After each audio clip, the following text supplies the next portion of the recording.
If I had my choice between being a deer who was then going to be shot by a hunter in the forest, or if I was going to be a pig in a factory farm, I'd much rather be the deer.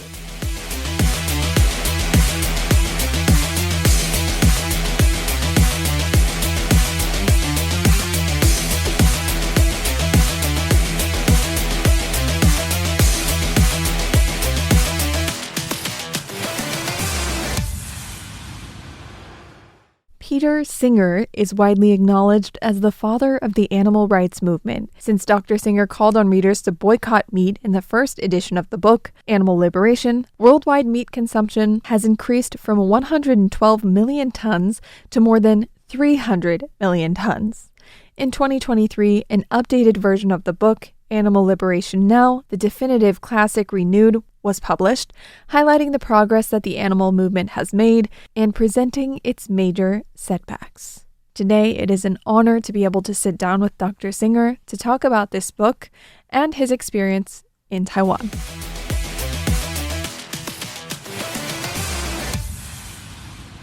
One statistic that stood out to me and has stuck with me since reading is if the United States alone was to replace all of the beef production with high protein vegetables such as, I think you said legumes. Legumes, yeah, right. Yes, yeah, you right. said that an additional 190 million people would be able to be fed off of the plants that grew there. Right, Just exactly. beef alone. Yeah, well, beef is the most wasteful, really, because the conversion factor for eating plants from beef cows is the worst of all. It's maybe you get back 10% of the food value that you put into them, but it's not really more than that. So that's extremely wasteful. But all of them, pigs are also, maybe for pigs you get back 20%, or and for chickens maybe you get back 35%. But you're always wasting the majority of the food value. So yes, you could feed a huge number of extra people with those crops if you wanted to do that. And then replacing all animal-based items, products, would free enough land to feed an additional 350 million people. Right, which is about the population of the United States, in fact. That's incredible. So the fact that people still produce these meat products, it just leaves a question in my mind, just why? Because they want to? Is it that simple? Yeah, I mean, in a way it is that simple. People don't need it for their own health. And as we just said, it's very inefficient. It's also bad for the climate. There's more greenhouse gas emitted from animal products. It's a public health risk. Pandemics come out of factory farms. The pandemic prior to COVID, swine flu pandemic came out of a factory farm. So there's a whole lot of reasons why we shouldn't have them, and yet we do. And the simple reason why do we is because people like to eat animal products. They have a preference for it. Now, some of them have never really tried seriously being a vegetarian, so it's partly that they like it, and it's partly that it's habit for them. And as I said, I got delicious vegetarian food in Taiwan, and I can get maybe not quite as delicious vegetarian food here in Australia where I'm living now, but I can certainly get plenty of good vegetarian food, and we know how to cook vegetarian ourselves. It's not that difficult to do. So I think, objectively, I don't think there's much difference in taste, but I think it's to a large extent that people have grown up eating meat. They want to continue eating meat. It's what they know. And it's really completely unnecessary. So when you balance that against all the reasons against raising animals and putting them in factory farms, I think, as we said before, I think the argument against factory farming is irrefutable. But people go on buying it, and as long as they go on buying it, it's going to stay there, because no government seems to be courageous enough to actually prohibit factory farms altogether. Even the better governments, the European Union, which has some restrictions on how closely you can crowd animals and how much space you have to give them, but none of those countries have said, well, we're just going to prohibit factory farming. We're going to say all animals have to be able to go outdoors at some stage, at least during suitable weather. No government has yet said that. How do you hope readers of this edition will respond differently than readers of the first version? Well, it will be easier for them, I think, to say, I'm going to shift the way I eat, because there are so many more plant-based foods available now, vegan foods, that you can obtain from supermarkets. Perhaps in Taiwan that was never so difficult anyway, because of the Buddhist influence, but there is a terrific range. So that's one thing. The second thing is, when I became a vegetarian in 1970, the first thought I had, the first worry I had, was not so much what am I going to eat, but are my friends going to think that I've become a crank? Because it was such an unusual thing then, as I said, for a Westerner to do, that you were likely to be associated with that. And in fact, as I said, I was living in England because I was studying at Oxford, and the leading vegetarian restaurant, the best vegetarian restaurant in London, was actually called Cranks. And it was like self-mocking, if you like. It was taking what it knew people would say about the people who went to eat there, and taking that as its name. Jeez, but did people think that way of you? Mostly they didn't. Mostly people, at least the friends I had in Oxford, asked why and understood when I explained the reason.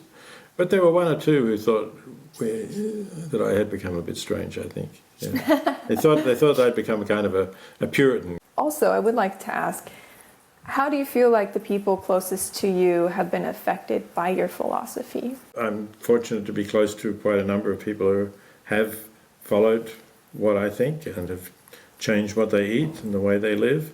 But there are family members who haven't. My late sister, who sadly died a couple of years ago, although she was broadly sympathetic, she didn't really change what she ate.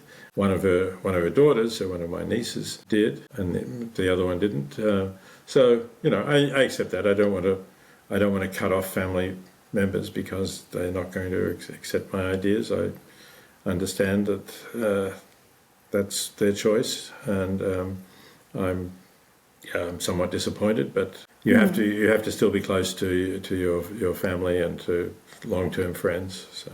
For people who are just entering your life, maybe a new business partner or somebody married into the family, at what point do you sort of bring it up, and how do you bring it up to them?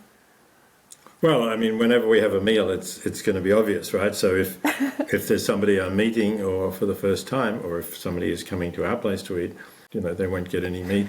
And if I'm, meeting somebody and that we're arranging to have lunch together to talk, I'll say, okay, but I need to go somewhere where I can get a vegan meal. Certainly if they then ask me why, I will explain, as we've just been talking about. Sometimes I will do a little bit more if they don't ask, and I will say, oh, you're ordering the chicken, do you know how that chicken was produced? And I can tell them a bit about that, as the sorts of things that I say in the book. So I don't want to force it down them, but I do want people to be aware of the facts of how what they're buying was produced. Do you ever feel like a broken record? I mean, you've been doing this since the 70s. Yeah. Yes, I know that I've said things before, and I wish I didn't have to say them again, but you can say it a little bit differently each time. You address the specifics of the person you're talking to, so it's never exactly the same words that come out, and you get different responses, and then you respond to those responses. Some of the ones you mentioned before, I do get quite often. How do you know plants can't feel pain? Well, there's just no evidence that they do. They don't have the kind of nervous system that they would convey pain. There's no evolutionary reason why they would feel pain, given that they can't move away from the source of pain. So, there's familiar answers to all those questions. You do mention that it's sort of not practical for you to say with 100% certainty that plants don't have the ability to feel pain, but there is strong evidence that suggests they don't. And even if they did, it would take more plants to raise animals and you'd be killing more plants Exactly. than if you were to just eat the plants outright. That's right. Yeah, that's right. Because again, people don't really realize this, but of course, the animals we eat are herbivores: the cows, the pigs, the chickens. I mean, chickens may eat worms as well, and but basically they're eating plants. And especially when we put them in sheds, we have to grow crops to feed to them. Then we have to harvest the crops, and they use most of the food value of the crops just in living, in keeping their bodies warm, as birds and mammals do, growing things that we don't eat, like bones or feathers. So a lot of that is waste, and it would be much more efficient to feed ourselves if we ate the grains and a lot of soybeans. The majority of the soybean crop gets fed to animals. If we ate the soybeans, or maybe turned them into tofu and then ate them, that would be far more efficient than if we feed them to cows and pigs and chickens. So that's another factor, that more plants are grown and killed, but also we would have more land available to allow plants to grow, to re-establish wilderness, to grow more trees to soak up the carbon. So we would have a much better environmental impact if we are vegetarian or vegan than if we continue to eat animal products. In 2008, what first made me become a vegetarian was a video called Meet Your Meat. Mm-hmm. I'm not sure if you're familiar with it. I have actually shown it to some of my classes when I was teaching at Princeton. Yeah. I didn't force them to view it, but I said, this is something that you could look at, and it would give you information about to think, because my courses were in ethics, so I wanted them to think about the ethics of what was happening. Yeah, I will say it's very hard to watch, and it's very hard to stomach and live with after seeing it. But in comparison, your book is a lot more manageable. Although there are parts of it that I did have to sort of skim through, no need to beat a dead horse, kind of like, okay, I got it, and sort of skim through a few pages. But it is, I would say, if somebody wants to share these sort of philosophies or ethics, or they want to understand more, this is a lot better and more comfortable of a way to do so. Right. And all the information is there. It's probably right, and I don't try to exaggerate the horror. I don't write very rhetorically about it. I try to write calmly and factually, and I very often quote the journals of the animal industry themselves, so that readers can see that they're not getting my subjective biased view, possibly biased view. They're actually reading what is said in the agricultural industry's journals and the producers' journals about things like how many birds you can put in a cage for laying eggs, and yes, more of them will die if you put more in, but you will make a bigger profit by having more birds per cage. Those kinds of things are very factual, and that's why I hope people will read it. It is a very just logic-based argument rather than just shocking visuals. And now that book has been translated into over 30 languages, and most recently into Mandarin Chinese in traditional characters for a Taiwanese audience. It's great that it is getting around in many different countries, and I hope that will increase. But I also, of course, hope that its influence will increase, and that the views that I put forward and defend in that book will reach more people, and that they will change what they think about animals, and change, as a result, where they purchase their animal products from, if they are continuing to purchase animal products, or perhaps cease to purchase them altogether. I've gotten a lot of pushback from family in Nebraska because one whole half of the family goes to hunt deer, and they'll make it into turkey, and they'll put the heads on the wall and everything. And I've always been an animal lover. I don't want any part of that. And yeah, they're almost aggressive about it. Right. Yeah. But I have to say, if I had my choice between being a deer who was then going to be shot by a hunter in the forest, hopefully a hunter who was a good shot and could put a bullet through my brain, or if I was going to be a pig in a factory farm and spend my whole life confined indoors before being trucked off to slaughter and killed in a slaughterhouse, I'd much rather be the deer. So, if people are going to say, well, I'm a hunter and I'm not giving up hunting and I'm going to eat what I shoot, but I'm never going to buy any factory farm meats, I would say that's progress. I don't know if you got to try it while you were here, but my favorite food right now is something called dou hua. And the dou means bean and hua means flour. But what it is, it's called tofu pudding in English.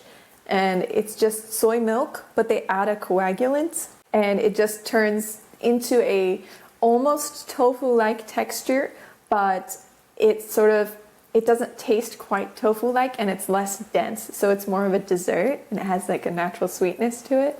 I feel like that would be a possibility for people overseas, because all you would need to have is that coagulant and soy milk. Yeah, I did actually have that in did you? in Taiwan, and because I remember we were talking about it and how you make it, and there was some discussion about what exactly the coagulant is, and I looked it up online, and there are different coagulants you can use, but some of them you have to be very precise about the amount that you put in. So I haven't actually tried it, but it's something that I would like to try. Like to try making it at some point. And of course, it's a high protein dish, and a lot of people are wanting to eat higher protein diets now if they're wanting to bulk up their muscles a little bit. It's great, and I will try it myself at some point. I hope the coagulant is easy to purchase overseas. I think it is. I think it's not too one of them hard I think was gypsum, if I remember rightly, which is sort of a mineral, but you have to be careful how much you put in. Yeah, I have made it before, and it was very easy. So, looking to the future, you encourage readers to make friends aware of these issues, educate their children, protest publicly for non-human animals, choose jobs that reduce animal suffering, and, as we've been talking about, eat ethically. For someone just starting out, perhaps listening to this episode today, what do you think is the easiest action they can take today to make a difference? Well, I suppose the easiest thing to do really is to donate to an animal organisation that is trying to protect animals and improve attitudes to animals. And as I mentioned, I'm familiar with the Life Conservation Association in Taiwan because they hosted me and organised the first conference on my first visit when I was there. So, send them some money and support their efforts is the easiest thing to do.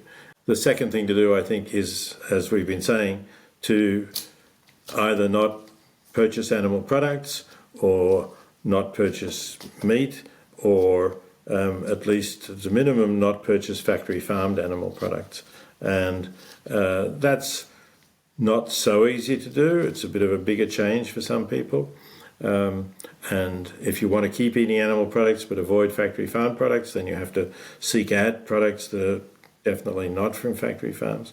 But it's an important thing to do, and as I was saying, because eating is a social thing, it will help you to spread the message. And in fact, I first started thinking about this issue because I happened to meet a fellow student at Oxford. I was a graduate student at Oxford University, and I happened to have lunch with a Canadian who was a vegetarian, which was just so unusual in those days to meet somebody who was a vegetarian, especially from a Western country. I mean, if you'd met an Indian and they were vegetarian, you wouldn't have been surprised. But to meet someone from a Western country who was vegetarian, and vegetarian because of concern about animals, was, I think, he was the first person I'd met like that, and I was 24 years old by this time. So it was a rather different situation from today. Thank you so much. Thank you, Tristan. It's been great talking to you. It's been great talking to you as well, Peter.